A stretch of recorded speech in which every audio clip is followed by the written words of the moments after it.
మన current bill మన చేతుల్లోనే. మీ ఇంటిపై 100 అడుగుల స్థలం ఉంటే చాలు, మీ కరెంటును మీరే తయారు చేసుకోవచ్చు.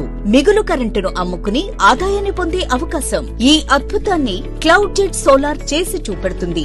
ఇదంతా one time investment, life time enjoyment. పెట్టుబడికి డబ్బులు లేకపోతే ఎందుకు చింత? మన చేతుల్లోనే ఉంది అంతా. నెల నెల కరెంటు బిల్ కట్టే సొమ్మును ఇక్కడ ఈఎంఐగా కట్టండి అంతే. Solar roof top panels installations తో సహా మీ సొంతమవుతుంది. ప్రధానమంత్రి సూర్యఘర్ యోజన ద్వారా ప్రభుత్వం ఇచ్చే సబ్సిడీని 78,000 రూపాయల వరకు పొందవచ్చు. ఆలస్యం దేనికి? ఇప్పుడే క్లౌడ్ జెట్ సోలార్ ని సంప్రదించండి. మీ భవిష్యత్తుని కాంతివంతం చేసుకోండి. వివరాలకు సంప్రదించండి మా ఫోన్ నంబర్స్ 8989919138 మరియు 8989919178. ముఖ్య గమనిక, ఎటువంటి నగదు లావాదేవీలు లేవు. ఈ క్రింద పొందుపరిచిన అకౌంట్ ద్వారానే సోలార్ కొనుగోలు